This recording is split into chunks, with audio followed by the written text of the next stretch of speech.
Hi guys, and welcome to my YouTube channel. My name is Bianca Alex. Today in this video I am going to be spilling the beans about things that I wish I would have known before I decided to become natural. If you haven't watched my previous videos, go watch my previous videos. But for those of you who do not know, I became natural about 4 years ago, and I absolutely love it now. Absolutely love it. I didn't know how hard it would be starting my natural journey, but I love it, and I would not ever go back to perm. Ever go back to a perm or straightening my hair every day. I would not do it. It damaged my hair so bad, and my hair was so short and unhealthy. I would never go back to putting my hair through that torture.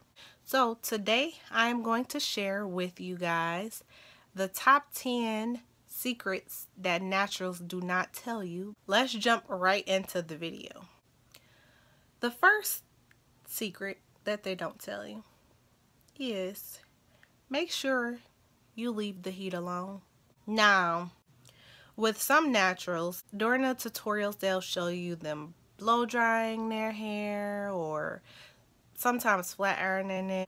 But the best advice that I can give someone who is just starting their natural hair journey is to leave the heat alone completely. Do not put any heat in your hair, because if you want to see your natural curl pattern come in, leave the heat alone. I know it's going to be difficult, but trust me, in the end, it makes a difference, and it helps your hair become healthy. Now, I stopped blow drying my hair. I stopped flat ironing it. I stopped pressing it. I stopped putting absolutely all heat in my hair. I even tried to wash my hair in warm water.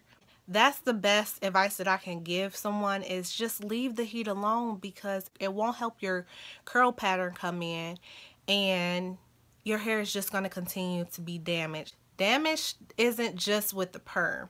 Being natural isn't just about not having a perm in your hair. Being natural is being able to see your curl pattern, and if you're continuously putting heat into your hair, it's not going to show up. If you want that curl pattern, leave the heat alone.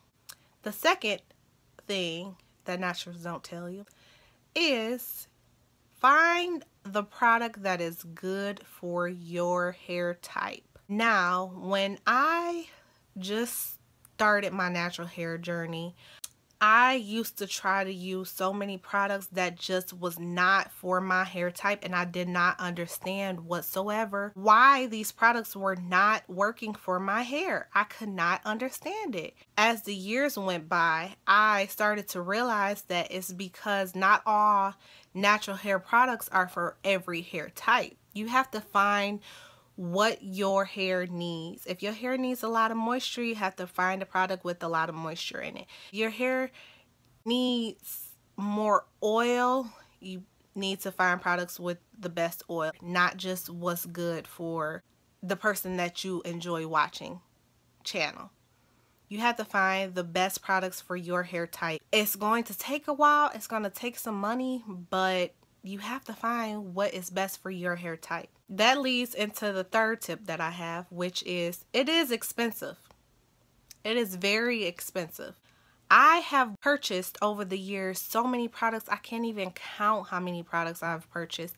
And not every product will work for your hair. Do not get frustrated. All products don't work for every hair type, as I just mentioned. You have to begin to learn your hair again and find out what your hair needs. And once you are able to find what your hair needs, I promise it gets easier. It gets so much easier. Now, my hair, it does get used to products very soon. It can be a bit frustrating, but I have found the products that work well for my hair, and I know that my hair needs a lot of moisture. Number 4, do not shampoo your hair daily. I wouldn't even recommend you shampooing your hair more than once a month.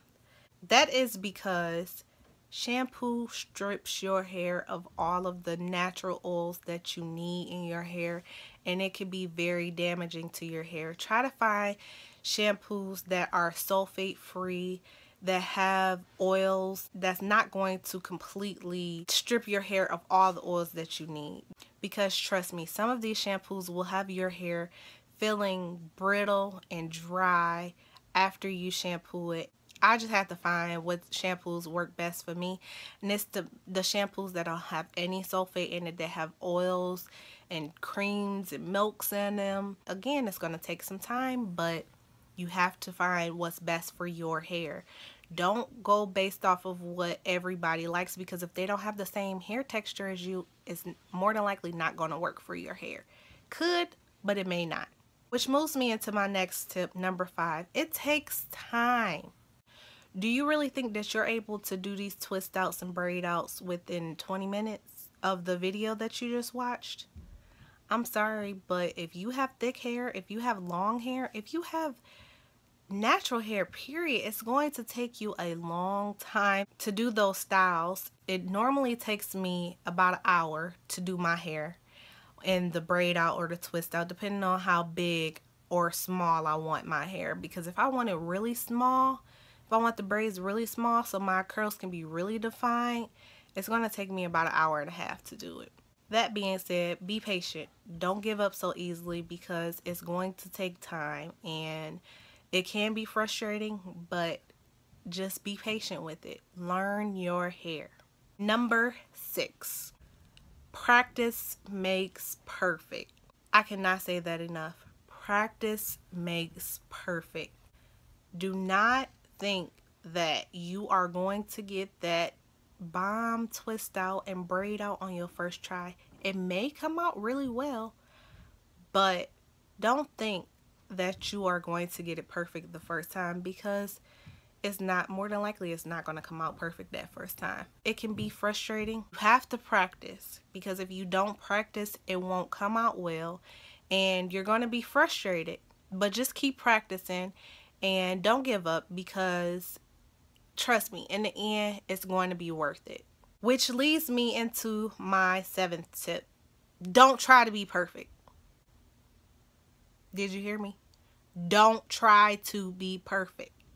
It is not going to come out perfect. You're going to be frustrated every time when your hair doesn't come out as perfect as that YouTuber or as perfect as that picture that you looked up. Don't try to be perfect, because it takes time to do well. You have to practice to make it look good, and it's not going to come out perfect that first time. Keep doing it. Just keep doing it. Don't give up. Don't give up. Don't get discouraged, because it can be very frustrating.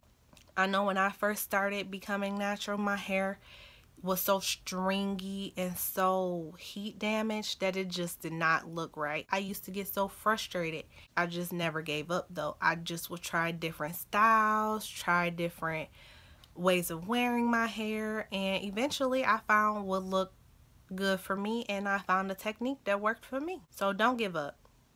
Just keep going. Which leads me into my 8th tip. Don't be ashamed of being lazy, because some days you just don't feel like doing that braid out that's going to take you an hour and a half to do. Sometimes you don't feel like doing the twist out that's going to take you an hour to do. It's nothing wrong with wearing your hair in 2 puff balls with braids in the front. It's nothing wrong with it. Just don't get discouraged, and don't think that you have to have your hair perfect every day just because you are natural. You do not have to be, your hair does not have to be perfectly defined every day. Embrace the frizz and embrace the coarseness of your hair. And if your hair is not coarse, embrace the frizz. Embrace the imperfection in your imperfect natural hair, because it takes a lot of time and dedication. So if you want to throw your hair in 2 braids, throw it in 2 braids and go about your day. Which moves me into my 9th tip, which is embrace your hair. Embrace your texture. Embrace your curl pattern. Don't think because your hair isn't this perfect loose curl pattern that this one girl has and she's natural, that your hair is ugly because it's a little coarser. Just because your curl pattern is a little tighter does not mean that your hair is not beautiful. Embrace your natural hair. Don't be afraid to show it. Don't be afraid to wear it. And don't be ashamed of your natural hair because it grows out of your head like that. All of these people go around wearing their hair the way that it grows out of their head. Don't be ashamed to wear it the way that it grows out of your head. You do not need perms and relaxers and straighteners to make your hair beautiful. Your hair is beautiful the way that it grows out of your head. And you shouldn't be ashamed of your hair just because it comes out a little coarser than the next person. Don't be ashamed of your hair. Which leads me into my last tip. Don't be afraid of the stares. Do not be afraid of people who are going to look at you like you are unkept because your hair is natural. Because trust me, the natural sisters out here who see the beauty in your curl pattern, all of the compliments that you will get on your natural hair and how beautiful it is will outweigh the negativity and the negative stares that you may get. Don't let nobody tell you that your hair is not beautiful and that you should straighten your hair. Don't let the stares intimidate you because guess what? God made you that way. So don't be afraid of it. Embrace it. Love it. Do not be afraid of your natural hair. So that is just some secrets that I've came across the past couple of years that I've been natural. And I just thought I would share it with everyone, especially if you're thinking about becoming natural, because it's not easy. It's not for the weak-hearted. It's not for people who don't think that natural hair is beautiful. If you're doing it because you think that natural hair people are lazy, although I said embrace your laziness, this takes time. This takes a lot of time and a lot of effort. So if you are thinking about becoming natural, know that it takes dedication. Don't do it for the wrong reasons. If you aren't ready, you just aren't ready. But when you are ready, trust me, it's worth it. I love my natural hair. I will never ever go back to a perm and straightening my hair. I straighten my hair once a year. I will never ever put a perm in my hair. And when I have children, when it's my turn to have children, my kids will not even know what a relaxer, a perm is. I'm not going to put my children through that headache and that stress of having your hair fall out because you put a perm in your hair. My hair when I was born was very long. And then my parents, they didn't know. But putting a relaxer in my hair damaged it. And it made my hair fall out. I'm telling you, just stay strong, stay dedicated, and learn your hair. That's all that I can say is learn your hair. Nobody can tell you better about your hair than you. You know how your hair is. You spend every day with your hair. Bonus tip. Don't be afraid of the big chop. It's hair. It grows back. If your hair is super damaged, chop it off. Start again. And trust me, when it grows back, it's going to be beautiful. But thank you guys for watching. Make sure you go and watch my other videos that I posted. Follow all of my social media. All of the information will be in the description box below. If you like this video, give it a thumbs up, comment, subscribe, share, and let people know about me because I'm not going anywhere. Next video will be a tutorial. I'm going to do my braid out. If you want me to do a video on different styles that you can wear for natural hair, let me know. But the next video will be a tutorial on my braid out. But if you like this video, go ahead and like it, comment, subscribe, and share. Thank you guys for watching my video, and I will see you in the next one.